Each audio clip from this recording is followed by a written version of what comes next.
Bonjour à toutes et bonjour à tous. Aujourd'hui, nous allons parler d'une question épineuse. Est-on pansexuel si l'on a des rapports intimes réguliers ou épisodiques avec un gant de toilette rempli de nouilles tièdes? Alors je plaisantais, hein, dans cette vidéo ne parle pas de la pansexualité, ni des rapports intimes avec des gants de toilette remplis de nouilles tièdes ou des radiateurs sur programme 2. Non, cette vidéo est une arme de destruction limbique contre les zététiciens et elle ne va même pas parler d'eux à part dans cette présentation. Cette vidéo a pour but de vous fournir quelques noms et liens concernant la révolution scientifique en cours. Pour l'instant, elle semble avoir trois axes. La fusion froide, rebaptisée Low Energy Nuclear Reactions, les travaux portant sur l'hypothèse de l'univers électrique et les travaux de Randall Mills qui prétend avoir unifié la relativité générale et ce qu'il se passe à un niveau quantique. Comme vous pouvez l'imaginer sans mâle et sans femelle, imaginez un hypnotisé de l'esthétique entendant que d'ici une décennie, la fusion froide, la théorie de l'univers électrique et les travaux de Randall Mills portant sur les hydrinos seront validés. Évidemment, l'hypnotisé de la zététique est mort de rire, et cela est bon parce qu'on apprend beaucoup mieux en s'amusant. Cette vidéo est donc une arme de destruction limbique contre les zététiciens, puisqu'une fois la révolution scientifique en cours entérinée par les médias et les instances scientifiques, l'hypnotisé de la zététique que vous êtes en train d'imaginer se souviendra de cette vidéo et se dira « Victor Nickel avait raison ». Cet hypnotisé se dirigera alors, selon ses idiosyncrasies, vers une décompensation psychotique violente, où l'adhésion expresse en moins de 5 minutes à la secte de Victor Nickel, au frontispice de laquelle sera inscrit en lettres de feu que nul n'entre ici s'il ne pourrait physiquement chier dans la bouche de Thomas Durand. Ceci est l'hypothèse qui m'amuserait le plus si elle se voyait réalisée, mais ce n'est sans doute pas ce qui va se passer. Les chefs de file de la zététique et leurs victimes hypnotisées étant les relais conscients pour les uns, inconscients pour les autres, de discours servant les intérêts de gros cartels industriels, ils ne combattront cette révolution scientifique que si les gros cartels industriels la combattent également. Or, si l'on observe actuellement ce qui se passe dans le champ informationnel des travaux que je viens de vous citer, on constate que les choses sont en train de bouger. Par exemple, en Europe se lancent de façon tout à fait officielle et institutionnelle des travaux sur les réacteurs à hydrogène et métal. Les phénomènes à l'œuvre dans la fusion froide n'ont pas été observés hier, puisqu'au XIXe siècle, un certain Thomas Graham avait déjà constaté que le palladium pouvait absorber de l'hydrogène. En 1989, il y a eu l'épisode Ponce et Fleischmann, pendant lequel le MIT a trafiqué les données pour conserver ses financements sur la fusion chaude, entre guillemets.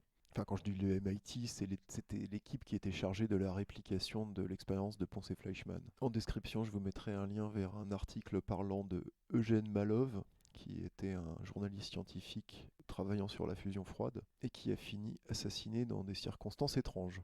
Et c'est par les travaux de ce journaliste que notamment pèsent de gros soupçons sur la réplication, la fausse réplication de l'équipe du MIT. Donc Ponce Fleischmann, c'était en 89, évidemment tout le monde s'est foutu de leur gueule à l'époque, et pendant des années ensuite, la fusion froide était raillée, et aujourd'hui, en 2020, eh bien, les systèmes de production énergétique hydrogène plus métal sont étudiés de façon tout à fait officielle par des universités et des instituts de recherche de l'Union européenne.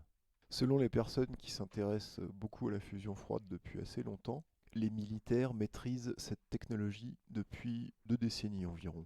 Si tel est le cas, on peut s'attendre à ce que ces technologies commencent à ruisseler dans la sphère civile, et puisqu'elles sont maîtrisées dans un secret plus ou moins bien gardé depuis assez longtemps par les militaires, on peut produire suffisamment de matériaux scientifiques pour asseoir solidement cette révolution scientifique. Auquel cas, on risque d'assister à une belle pièce de théâtre incroyable, l'énergie du futur, l'antigravité. Les ovnis viennent-ils vraiment d'outre-espace ou sont-ils des projets militaires secrets? Cette valise de 15 kg peut produire en continu 25 kW d'énergie pendant 6 mois, avant qu'on ait besoin de la recharger avec un peu d'hydrogène et quelques grammes d'alliage métallique. Vous connaissiez le pétrole gratuit, l'argent gratuit et bien maintenant l'énergie quasi gratuite. Fini les ennuis, on peut dessaler l'eau des océans tant qu'on veut, on peut faire pousser ce qui nous chante au pôle Nord, l'énergie est abondante et quasi illimitée, on va mettre des réacteurs LENR sur des IM Drive et on va envoyer des drones miner la ceinture d'astéroïdes entre Mars et Jupiter. Dans un tel scénario où l'adoption de ces nouvelles technologies fera l'unanimité et sera globale, Cette adoption aura été décidée bien avant en amont et son plan de déploiement mûrement réfléchi, auquel cas les agents des pouvoirs, dont les chefs de file zététichiens font partie, s'enthousiasmeront pour cette révolution scientifique. Ils pourront dire bah regardez, la science s'autocorrige. Ils pourront même peut-être oser le il faut avoir foi en la science, puisqu'elle nous sort de la panade au moment où on l'espérait le moins, en omettant évidemment de préciser que ce sont les ordures comme eux qui ont freiné les progrès des sciences depuis des décennies. Par exemple, si vous allez sur le mal nommé Rational Wiki, vous pouvez trouver des articles incendiaires sur la fusion froide ou Randall Mills. Il est en réalité probable que les zététichiens, dont je ne parle pas seulement dans l'exposition puisque je suis en train d'en parler dans le développement, vont se mettre à dire du jour au lendemain que la fusion froide ça marche, que Randall Mills est un génie, que la théorie de l'univers électrique est solide et révolutionnaire, et qu'ils ont raison de croire en la science parce qu'elle fournit des résultats. Mais j'espère bien qu'il y en aura au moins une dizaine qui aura écouté cette vidéo, qui sera sous le choc et qui deviendront mes fidèles ghouls. Un nom qui revient constamment chez les gens s'intéressant à la fusion froide, LENR, c'est celui de Kenneth Shoulders et les EVO, Exotic Vacuum Objects. Pour les personnes parmi vous ayant envie de creuser ce sujet, faites quelques recherches sur Kenneth Shoulders. Passons à l'hypothèse de l'univers électrique. Pour résumer très grossièrement, le Soleil ne fonctionnerait pas comme on pense qu'il fonctionne. Les étoiles seraient reliées entre elles par des forces électromagnétiques à échelle cosmique, et c'est ce qui ferait qu'elles produisent de l'énergie. Les astres n'étant pas des étoiles seraient aussi reliés par des forces électromagnétiques, qui auraient donné lieu dans certaines configurations spatiales à des décharges de plasma visibles à l'œil nu depuis la Terre. Et les chercheurs travaillant sur cette hypothèse de l'univers électrique expliquent d'ailleurs que bon nombre de mythes et légendes viennent d'un passé lointain quand l'homme observait ce qu'il pensait être la guerre des dieux dans le ciel, c'est-à-dire des décharges de plasma entre les astres de notre système solaire. C'est évidemment en rapport avec les travaux d'Emmanuel Velikovsky et son livre Monde en collision.